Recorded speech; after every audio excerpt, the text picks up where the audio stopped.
Hello, everyone. We are live for Coaching Conversations. Thank you for joining. My name is Jamie Alila, and I am a coach and performer. And on Coaching Conversations, we talk with and listen to Black women. And so for today's episode, we're actually going to revisit a conversation that I had a few weeks back with the beautiful spirit that is Reverend Aisha Brooks Lytle. We had this conversation at the onset of the pandemic, and it also coincided with the early stages of the social unrest around around the murders of Ahmaud Arbery and Breonna Taylor and George Floyd. And so, this conversation was really an opportunity to engage with, to ground faith, whatever your faith practice is, um, in the midst of perceived chaos. And I had scheduled to replay this earlier in the week. And with the passing of Justice Ruth Bader Ginsburg, it is still very timely. I know that there are many who see this as very disruptive, and there are some fears that are being expressed, and many people are overwhelmed. And so I think that this is a very timely conversation, timely and timeless conversation that we had. So, I look forward to sitting and being with it again and taking my notes, and just resharing this coaching conversation with Aisha Brooks Lytle, the Reverend. So here we go. We're going to add it to the stream. There we are.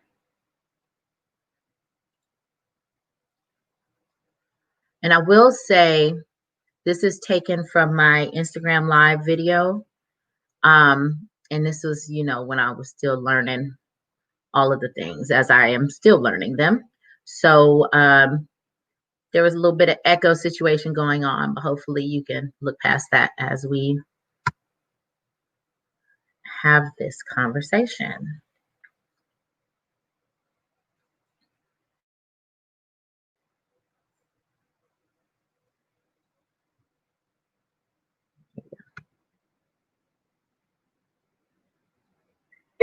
Y'all, thank you for coming out for today's coaching conversations with Aisha. We have the Reverend Aisha Brooks Lytle here with us today to talk about faith in the midst of chaos. Yes. Chaos. Yes. So I just want to, welcome y'all and give a brief introduction as to what Coaching Conversations is. So many people know me as an opera singer and as a performer. I'm also a leadership and life coach. And when all of the things started going down, I was like, you know what? I think there needs to be some connection and some conversations happening.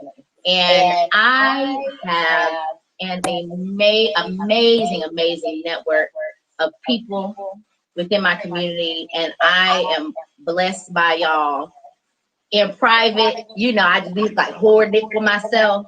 And so I was like, you know what? We need to do these conversations live with the people, connecting, and just sharing some of the wonderful goodness that tends to come out. So that's how Coaching Conversations was born. And, we talk about whatever, honestly, whatever comes on my heart, my spirit at the time. So this topic, very timely. And, I told you I have been looking forward to this because I definitely believe that faith is a major part of our holistic being.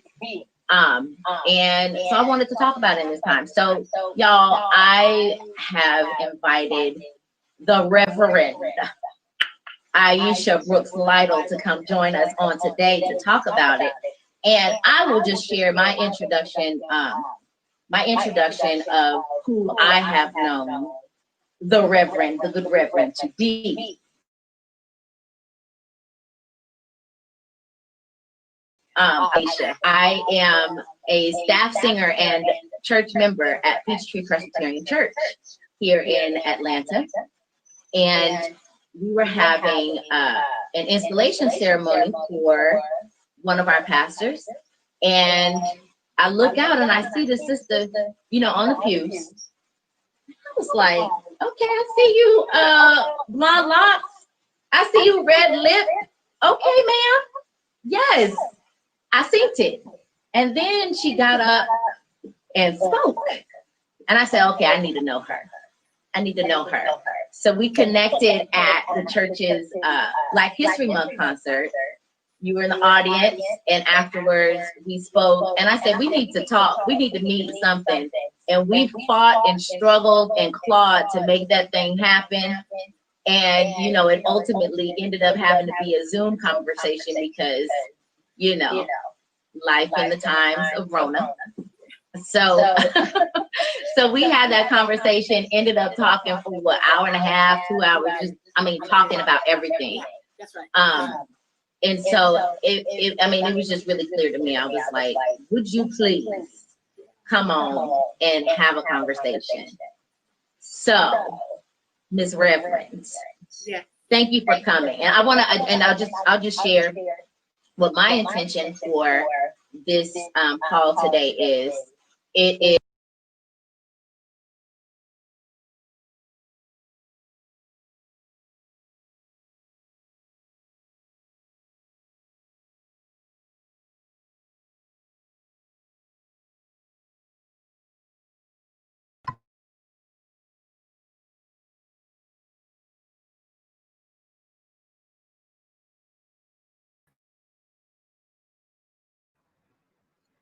all right, y'all give me a minute. I'm refreshing the video feed because it went blurry for some reason.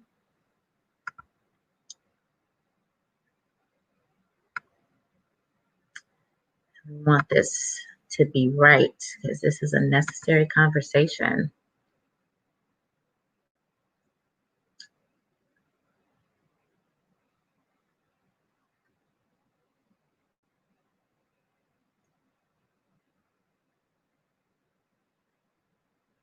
Thank you for your patience as we correct.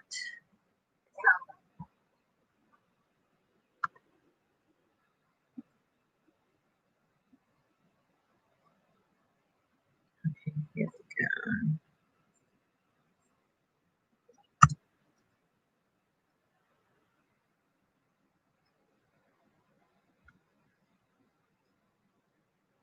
All right, here we go.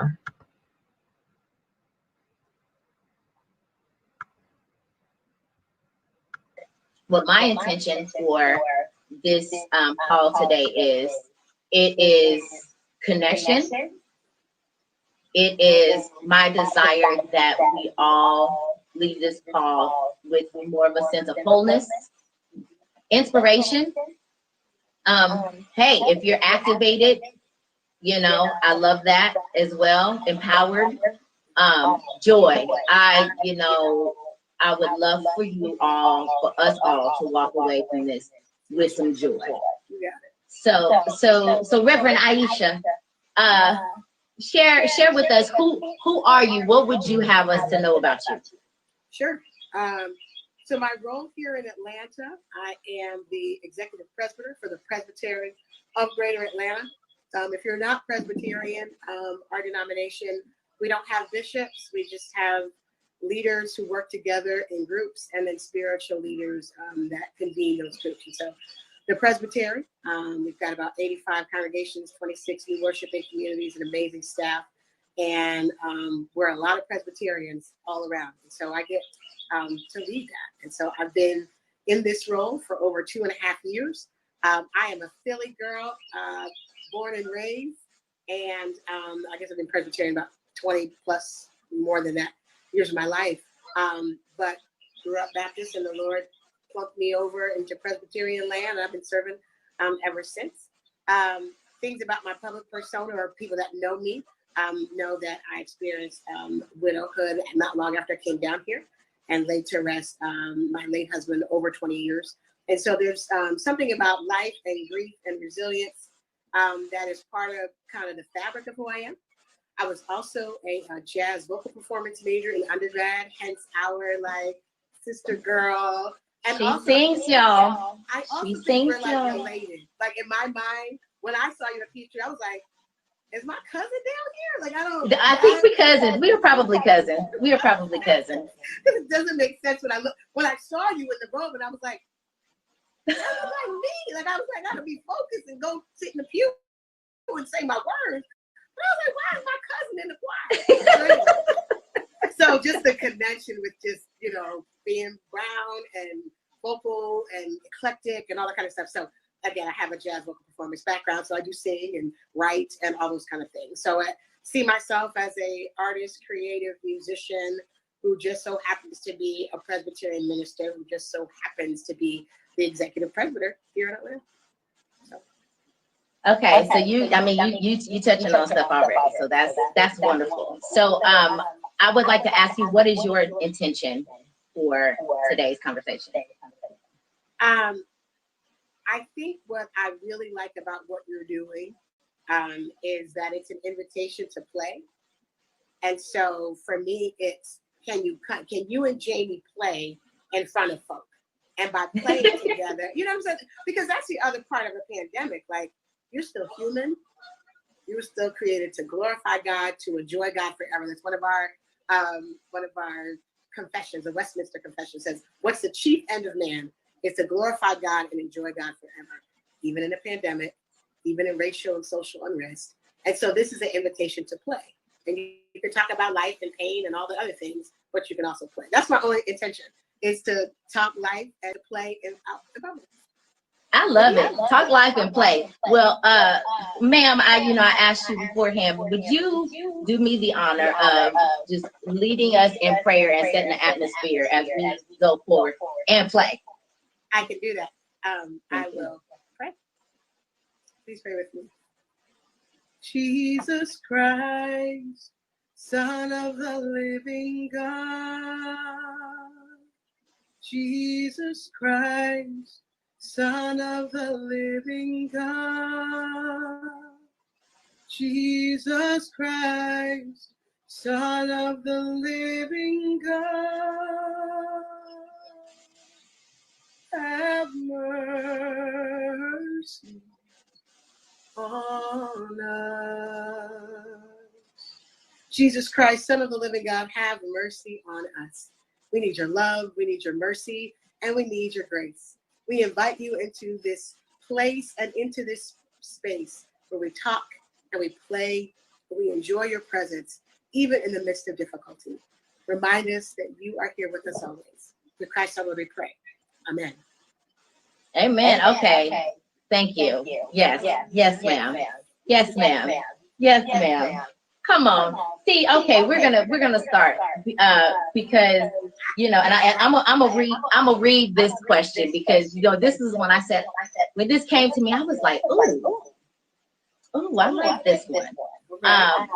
And so the question is, so I'll qualify to say, you say diversity is so important because all of the intersections of our being affect our experiences and our perspectives.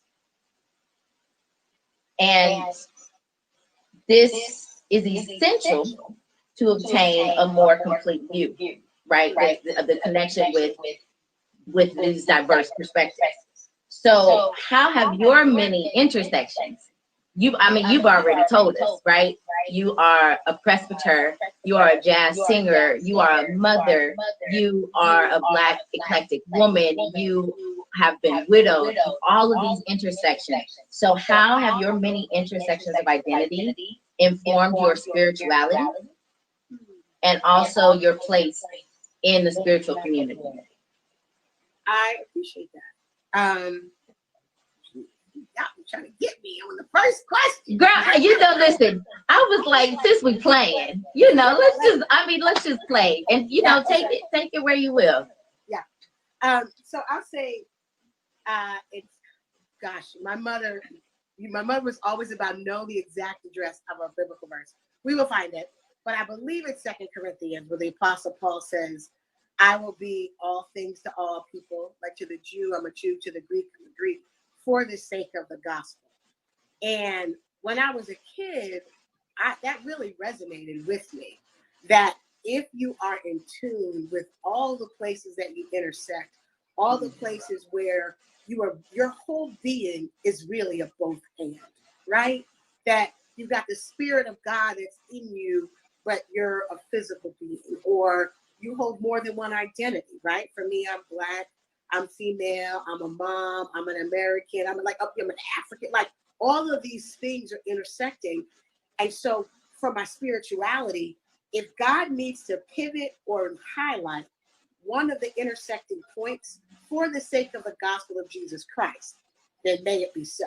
So one is not more than the other. They literally have to hold themselves in tandem to say, all right, I'm about to kick it with the kids, so I'm going to play up the part of me that's useful. Or I'm talking to one of my people that's in a senior living, or they're on hospice. So I've got to, pull that intersectional piece of me as somebody who was a caregiver. Or I'm a nerd, and so I got to talk a little church history with this person. Or, deep down, I'm probably secretly somebody's African-American history professor. So then we got to talk about the systemic intersectionality of race and class, whatever one of those things that I have to lift up to highlight for the sake of the gospel. And I think for me, if there was some root system, I'm a connector. I just love connecting. And so if God's ability to lift up one of those intersecting points leads somebody to one more level of spiritual intimacy, then may it be so. That's probably the root part of who I am, is the goal, is the deeper level of spiritual intimacy. So if I'm called to love God and neighbor, and I don't understand neighbor, or I hate neighbor, or I am judgmental towards neighbor, that is getting in the way of the deepest level of spiritual intimacy with God, because at the root, you love God and you love neighbor. So anyway, so that's how the intersectionality piece connects for me and my spirituality, coming from that text, to be all things to all people. So what intersections are you finding being called forth right now, and how are they being engaged? Yes, this is so funny. I feel like I've been prepped, because people are asking me these questions in different spaces.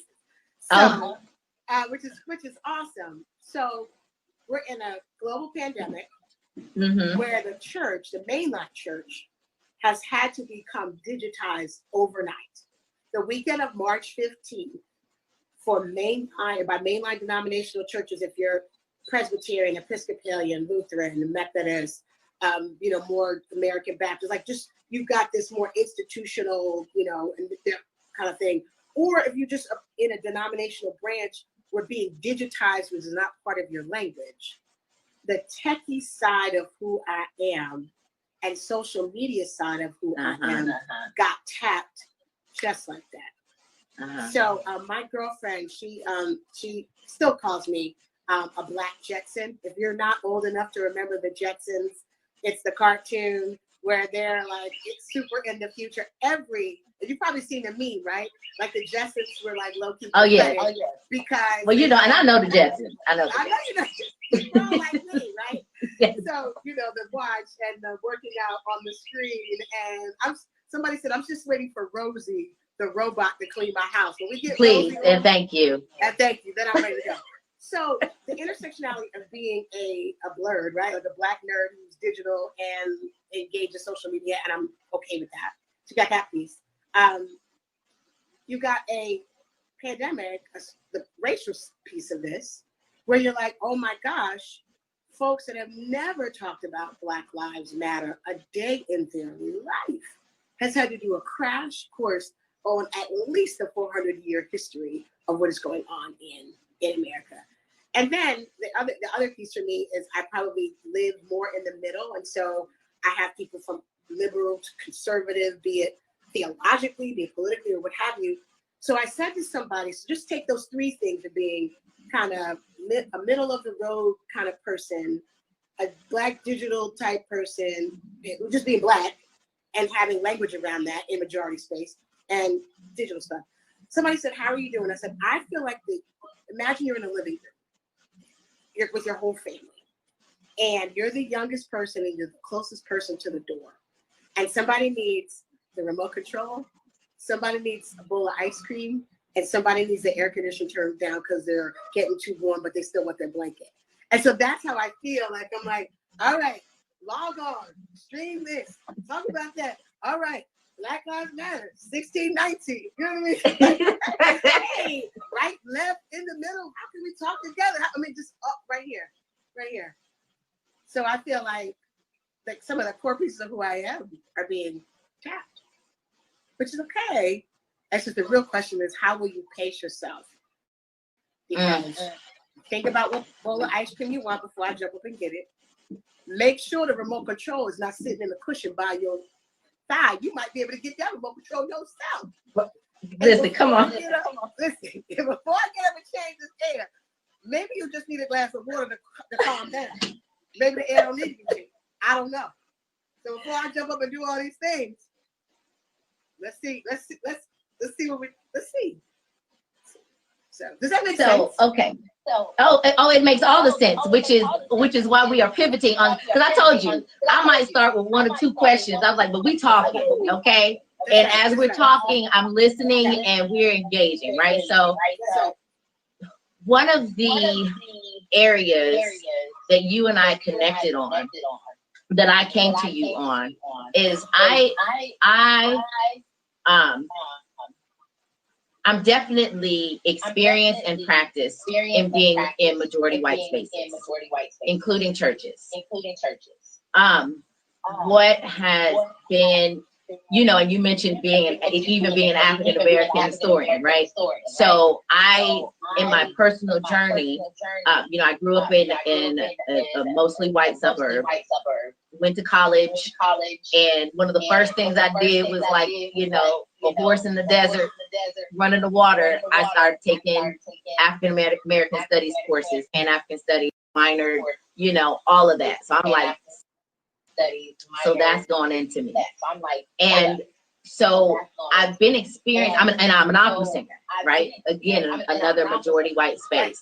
The church that I'm a member of is, again, another majority white space. So I'm experienced in operating in those spaces. But what I realized a few years ago is that I had operated from a space of survival, meaning being not as you described in terms of heightening. I mean, some of that heightening those aspects of yourself, but it meant also suppressing certain aspects of self, that there was fear, perceived or real, that if this Jamie show up, she might not be very well. Okay. They might not want this Jamie. This one, she, we perfected this Jamie in 5th grade, when we moved to Simi Valley. Okay. People like this Jamie, we can do that, right? But as Jamie is growing, developing, learning, becoming more fully aware of herself, and that's been a place, right? And so one of the things I saw in you when I saw you in the pews was like, this woman is clearly unapologetically herself. So jump. We're in, and I've gotten, I definitely have been doing the work to fully embody and be that in more places. Jump to last week, and just the explosion is what I experienced it as, an inner explosion even, with the murder of George Floyd, and just the compiling, like you said, it's 400 years. So it wasn't just that instance, but it's like, you know, all of it. Plus, we're in this time when people are economically vulnerable and stuck in the house and just all of these things.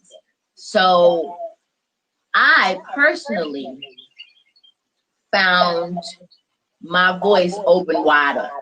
Okay. But find my voice open. Listen, please let the people know. Thank you for qualifying. So I found myself, my voice open wide, open wide on many of the issues that we're discussing today, and you know, often being in that space because I do have, you know, I have lots of white friends, you know, not that, but I really have connections, relationships, love, family, authentic, right? Exactly. And so I've been finding myself in those conversations. I've also been finding myself, you know, in conversations, you know, almost as a lightning rod, you know, it's like, oh, let's all go here. So when you bring up the notion of pacing, yes, one of the things I started to find happening personally was there was anger from the beginning. And I've been a place, you know, of learning to engage with anger, rather than suppress it. Yeah. Then I started to feel like, wait a minute, is it taking over? The anger. Yes, is it taking over? And finding this balance of being unapologetically outspoken and also remaining true to myself, which is joy and love and grace, right? All of that is a part of it. Yeah. You know, so this is like real life inner dialogue. Yeah. And so one of the questions, you know, I guess I just had to let that out. But one of the I think maybe one of the questions that comes from that is, what is the spiritual work? Yeah. Right now. Yeah. When I came into this role, I had a there's a lot of shifting in our denomination because of people who've been in these roles, rightly so, like you know, 15, 20 years in their career. So there is some turnover. So there's some younger or newer people in these positions. So they've got a great program of having a coach for 90 days and having another coach for 3 years. So I have a lovely woman who coaches me in Ohio, so super sweet. And then the older African-American gentleman was my first person in 90 days. And he said to me, don't let them kill you. And the them is anybody. Right. Like if you're and I think, and I take that language with me for when it gets hot. And right now it's hot, right? Mm-hmm.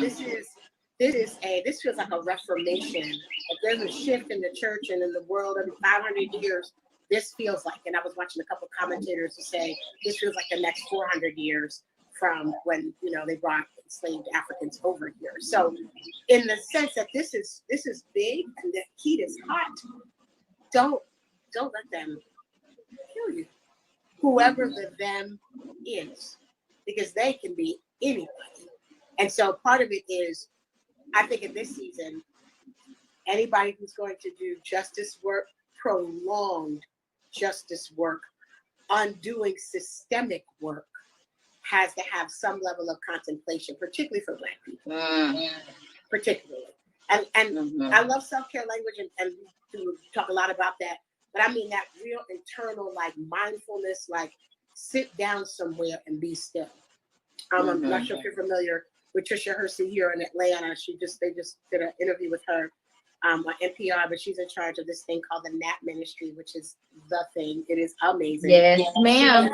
A gift. Shout out to her. I remember the first time I had done went to one, and I just felt like and all this anxiety about whether or not I had the right to rest. And it was all of this, oh my gosh, can I take my lunch break to lay down on a yoga mat and nap? And it was music and prayers.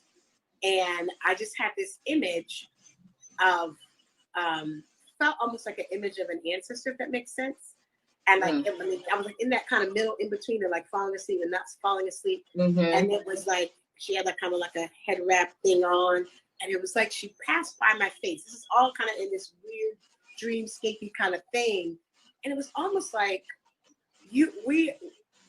all that we are carrying, all that we are continuing on with our ancestors is, baby, you can I couldn't rest, but you can. And baby, it's okay. Like, this is lifelong work. And so if rest and contemplation, play and enjoyment and music and life are not a part of that, for me, I feel like that labor is in vain. If there is not a balance of it. As much as I joke around about the living room scenario, the truth of the matter is, you don't have to say yes to everything. If somebody says, I think you should preach for this or speak for that, and you're like, you know what? I don't think I need to do that. Whoever they are, right? So I think that this is lifelong work. And my whole thing is, I got one drop, maybe two drops in the bucket.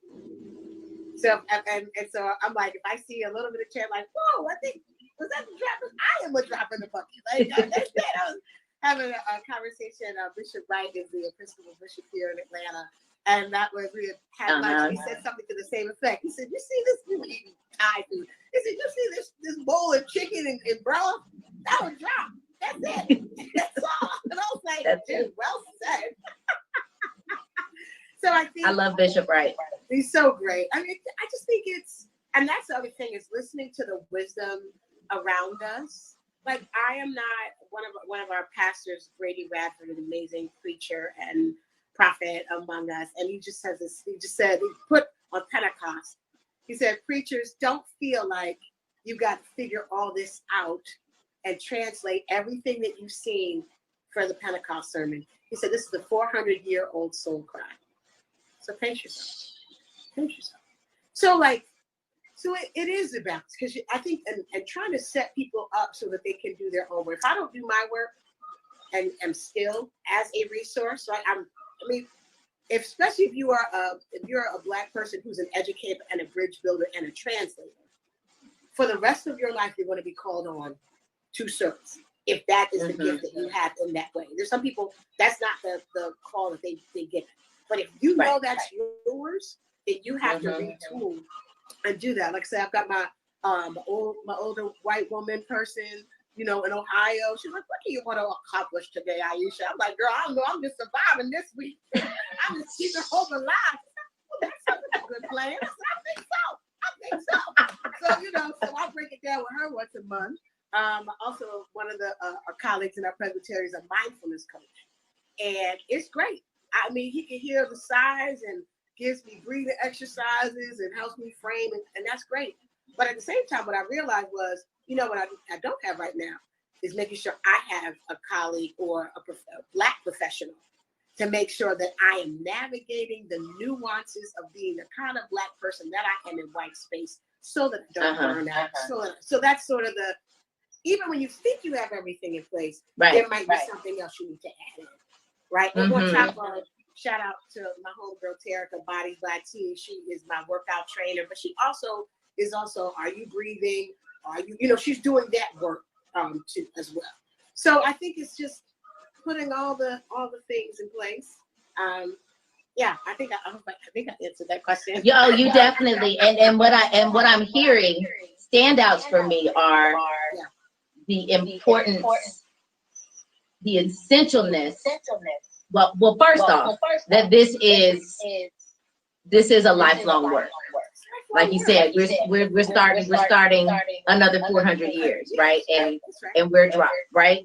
So this is a lifelong work. So to contextualize that, this is not something you do once. This is not something, speaking to, as you said, those who are called to be educators and bridge builders and just all of us really in doing this work. So it's lifelong commitment. it is not optional. It is essential that you be in relationship, that you be connected, that you be supported. So embodiment too, like your embodiment of self. I want to get back to the thing you said about this Jamie or that Jamie. I do think that timing and what people can handle is wisdom.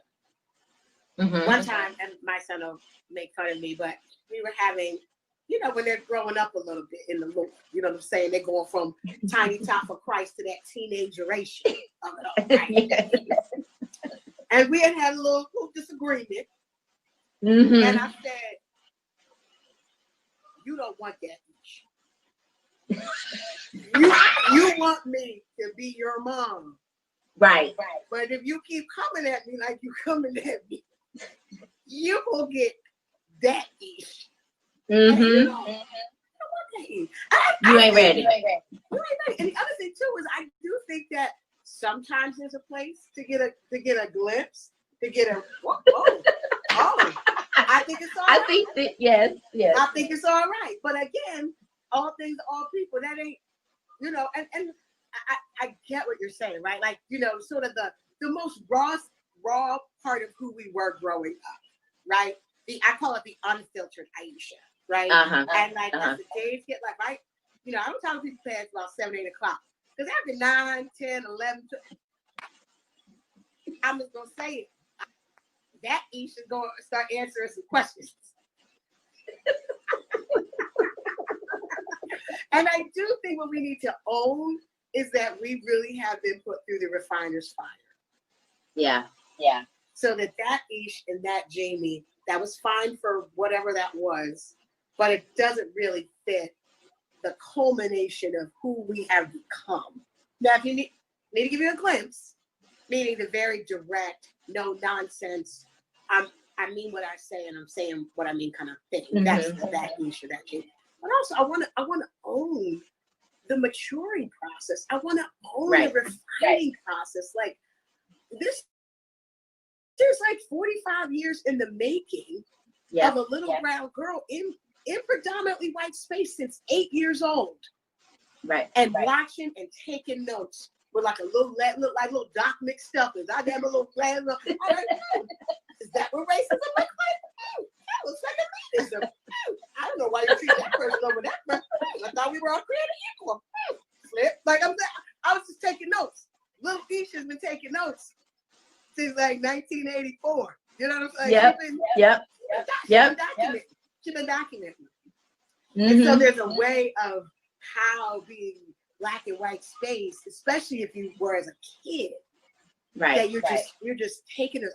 When we were in the suburbs back in Pennsylvania, and we had moved from Philly back to my home church in the burbs. I worked there like right out of college, seminary, ordained, serving, and then went back when my late husband was sick at the time. So it was a great experience, but we had to go back into the suburbs. I never imagined that I would raise Ellington in the suburbs because my goal was this eclectic, multicultural, we grow our own vegetables kind of community. And that was the goal, right?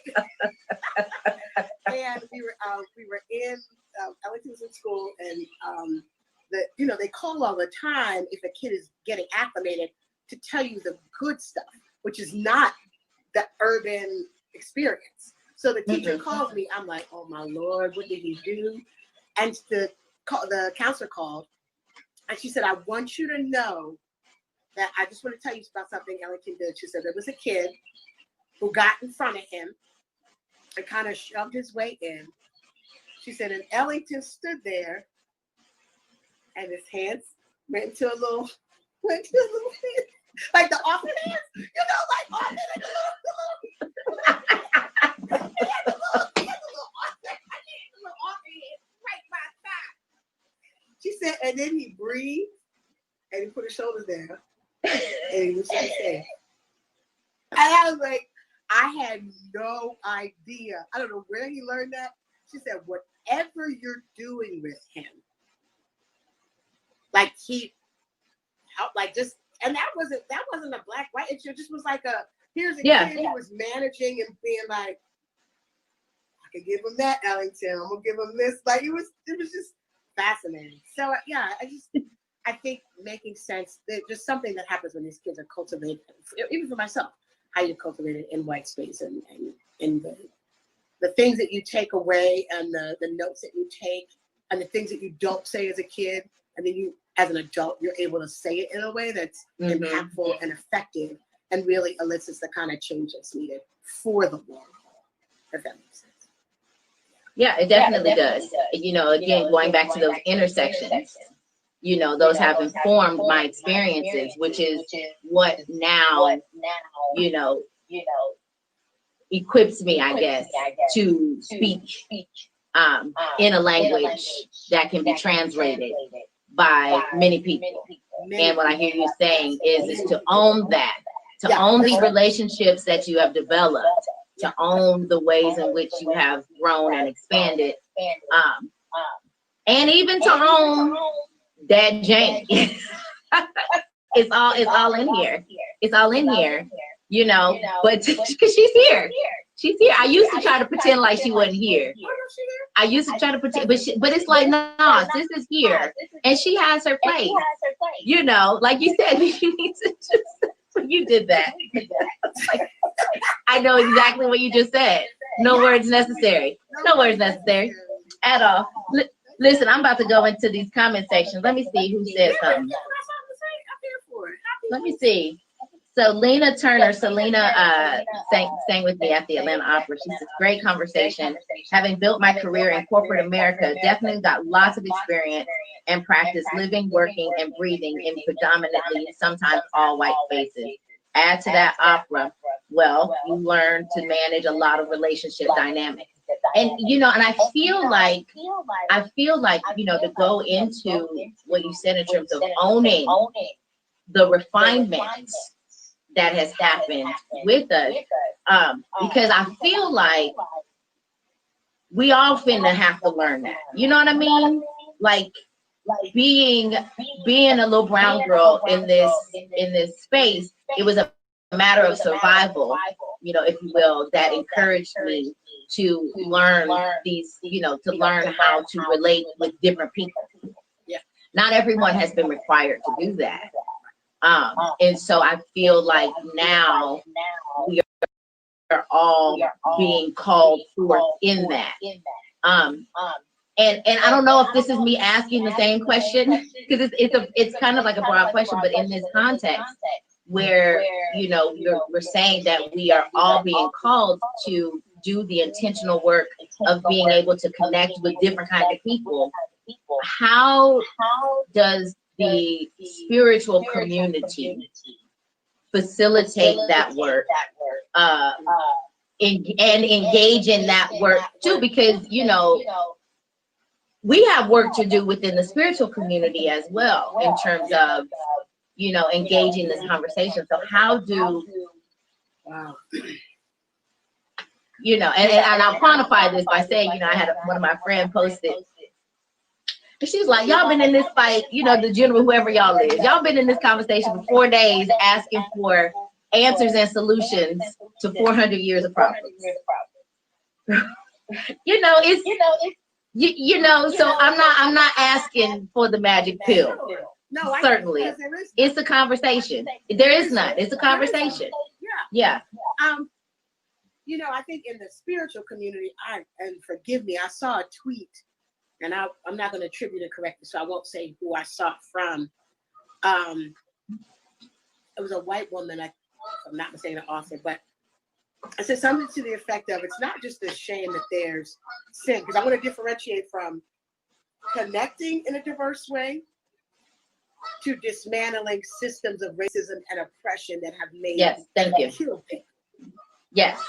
That's two different kinds of work. Mm-hmm. I think the connection, by connection meaning getting people to just simply see the full humanity of the other, will help them to see that there's systems that don't want you to see the full humanity of the other, i.e. systemic racism and poverty, you know, the economic disparities and that kind of stuff. So that, yeah, of course, like that's I feel like that's that first level kind of stuff. Yeah.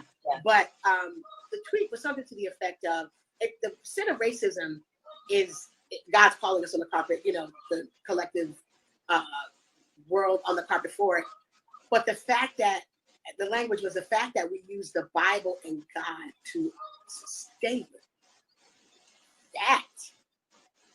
I saw that tweet. I was like, ooh. Oh, down. I was brushing on toes and corns and everything. I was like, oh, Lord. I had to sit with that for a minute. So it's not just, oh my gosh, we're not preaching the gospel. It's, oh my gosh, what about our commentaries, our institutions, the hermeneutical lens by which we look at scripture, which is just a very nerdy way of saying what's the lens. When I was in seminary, we took a class called cultural hermeneutics with a white professor and a black professor, and it was an amazing class because it said choose a lens and not to assume that the white way of reading scripture is the right way and that all the other lenses are add-ons or side dishes, if you will, but that everybody, no matter who you are, comes with a particular lens. So even in the spiritual community, you have to say, what about the text? How we read the text, how we preach the text, how we proclaim it. The same enslaved Africans who broke free were reading the same, or hearing the same, not reading, hearing the same text by the oppressors who said, this text says you should be a slave. Right. So clearly, if we're taking it from what I call plantation politics, and we're taking it from the plantation and moving forward to say, even the hermeneutical lens of the slave owner and the slave, one is reading the text that says I should be free, the other's reading the text and say no, you shouldn't. So you take that 400 years now. What about how we read scripture, how we interpret scripture, how we preach? Like, what about that has overlays or just nuances in it that add to or purport systemic racism? And how does that impact how people are treated? What are the things that are put in place? Reforms, all kinds of stuff. So there's connecting work, which is this first level kind of thing. But if you're doing this systemic work, you even have to look at like what Sunday school material you're using, because none of them have brown children in it. Or why does Jesus look like he's German and not first century Palestinian? Like what are we doing? So all of that kind of stuff, and that is lifelong work. You have to balance it out. You cannot. Here's my fear. It's hot right now. Yeah. Everybody's like, all right, what resources? What are we doing? What are we doing? What are we doing? 25 years from now, will you have paced yourself to do the work to keep dismantling? Because it's sanctification. I mean, the other spiritual side is it's sanctification. The process of sanctification is being made more holy, being made more in the image of God, right? And so any oppressive ideology or practice you're not fitting into the sanctification of being transformed or made new in God's image. So it's a long road. You better have some friends, some snacks. You better have some snacks. Snacks, not a little like, not no kind bar. I mean some snacks. You got to have the little wraps. Somebody made a little chicken nuggets you can get at if they're cool. They're still good. Snacks. Yeah, you got to have a camelback. You got to have your water on your back. You got to be ready. Come on, man. Ready for it. It's a long road, but I think that what is happening right now is many are being called to say whatever we all have work to do. So figure out your work and get in position and do your work and be the best drop in the bucket you can be. Be a purified drop. Come on here. Hey. That'll preach, girl. Oh, man. I just want to be a purified drop. You know what we need? We need shirts. respectively, that say this Jamie or that Jamie, like like some kind of like like which one?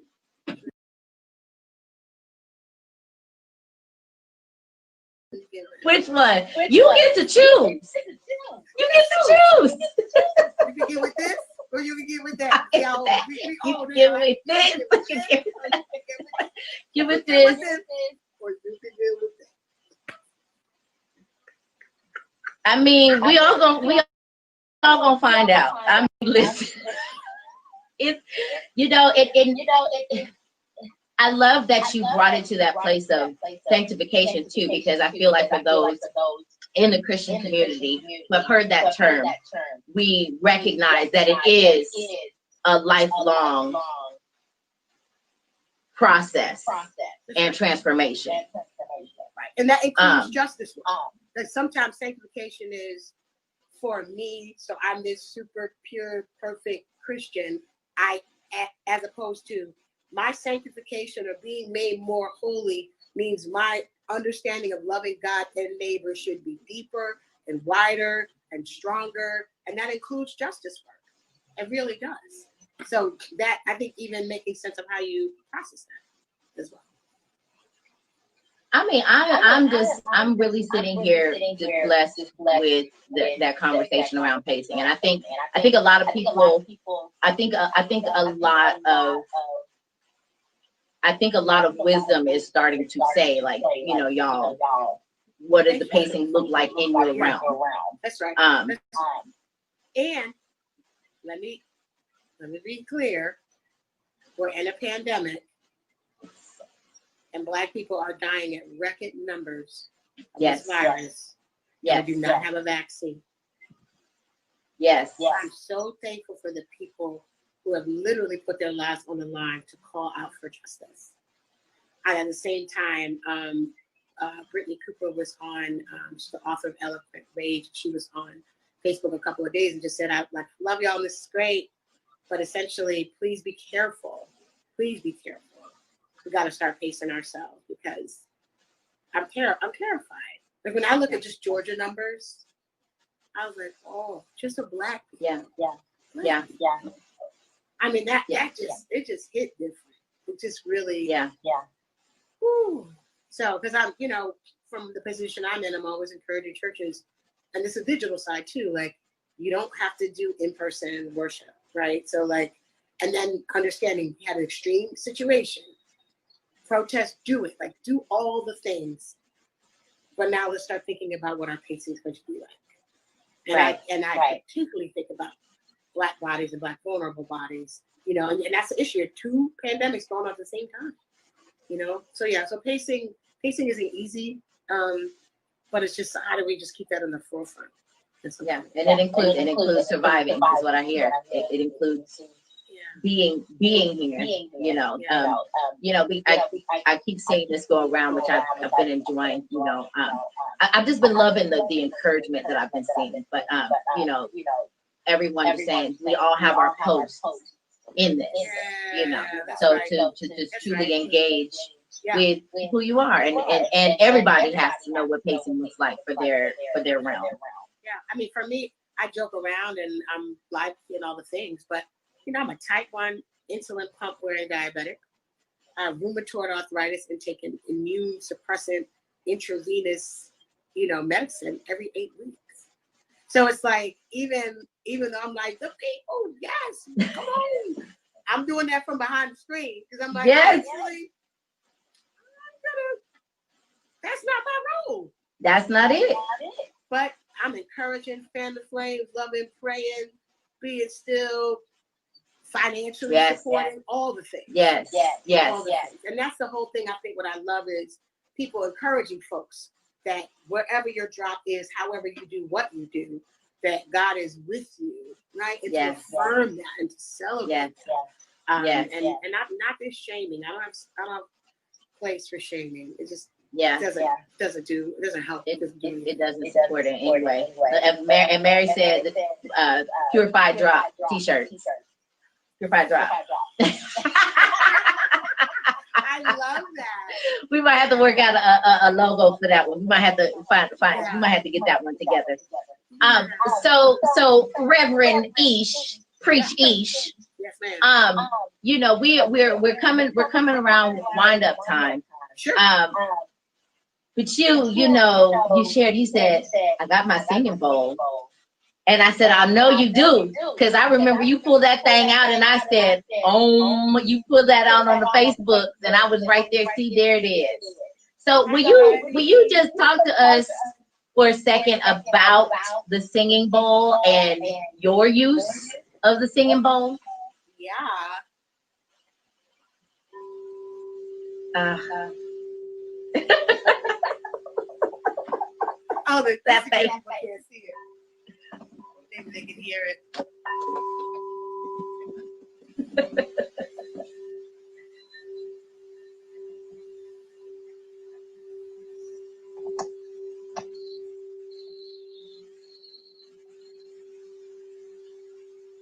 So, when I was in Philadelphia, I had a massage therapist who had like 5 of these singing bowls.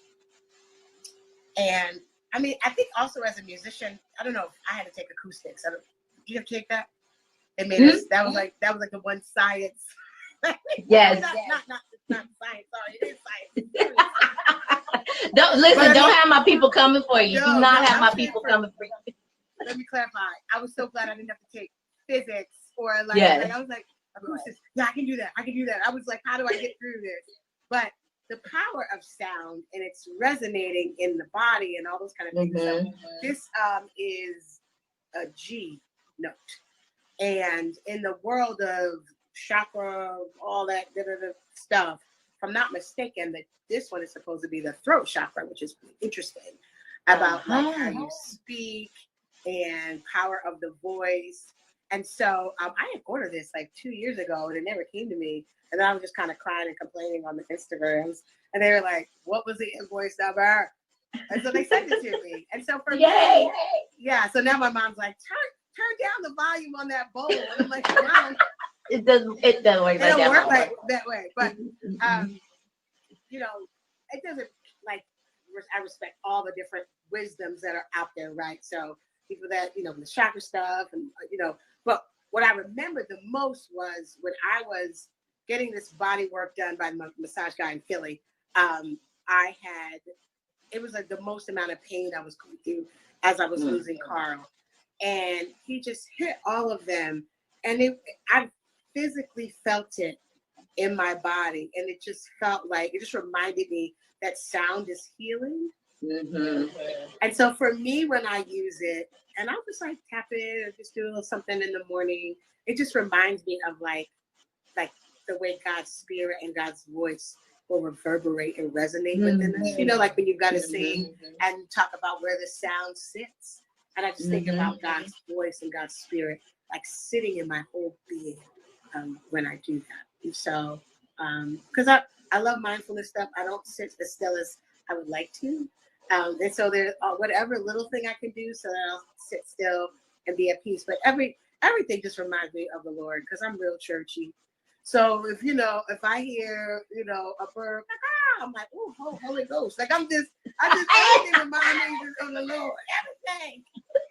When the birds are outside, I'm like, that's the heavenly choir. They here today. They here. I'm secretly like an 80-year-old Black woman, if you didn't know. Well, my mother's like, seriously, like I don't understand. So from the bowl to the birds to all the things, it just points me and reorients me back to the Lord. But I do really like it. It's so reverberates, and I do. That's one thing you mentioned earlier about the importance of being still, and that is a new word for me just over the past couple of years. But that's one thing that I do is just sit on the YouTubes. And I'll play the singing because it physically electrifies and activates throughout the body. Yeah, you feel it and it helps. Get you a little bowl or something. I know I need some bowls. I definitely need some bowls. You said that was G. You gotta pace that budget. You listen, come on now. In the times of being in the house and online ordering and shipping, we must face the budget. Reverend Aisha Brooks Lytle. Yes, ma'am. Ma'am, thank you so much for having a conversation and playing with me on today. Uh, as we wrap it up, because you know Instagram will count down and shut down. Okay, they will count down and shut down. But as we are closing it out, is there a word, a message, or something that you would like to leave with us, that we can just anything? If there's something you want to reiterate or anything new, whatever. I would tell you that when I try to sign off when I post, one of my girlfriends, spiritual dad in the ministry, he'll always say to us, "I love you all very much," and it's something that just to hear it, just in any time we have a conversation, and so I tried to write that and in my post to just say, "I love you all very much," and when I say I love you, I hope you know that all of that love just comes and connects from the Lord. Like if I love you very much, then how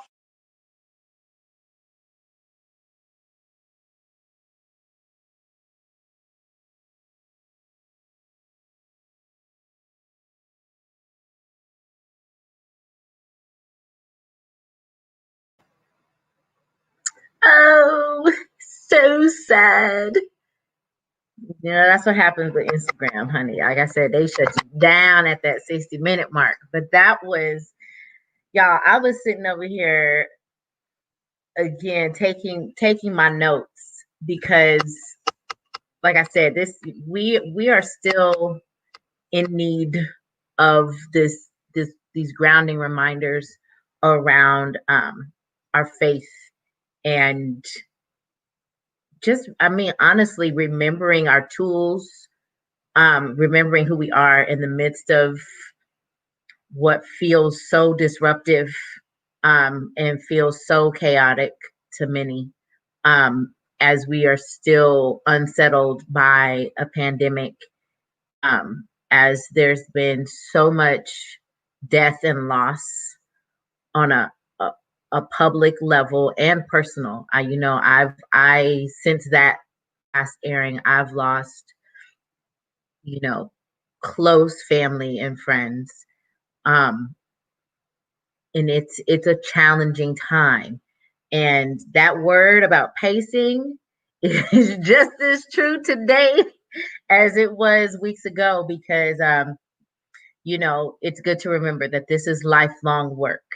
So that if there are moments that feel like setbacks, when you place them back into the context of a lifetime or another 400 years, it really is a blip. And Aisha, we got to get them. I just want to be a sanctified drop, the sanctified drop, and the this Jamie or that Jamie, because again, those are still very relevant in this time. But anyway, thank y'all for watching, and for joining as we replay this conversation around faith in the midst of chaos. If you want to follow Miss Reverend Aisha Brooks Lytle, she is on Instagram at preach_ish.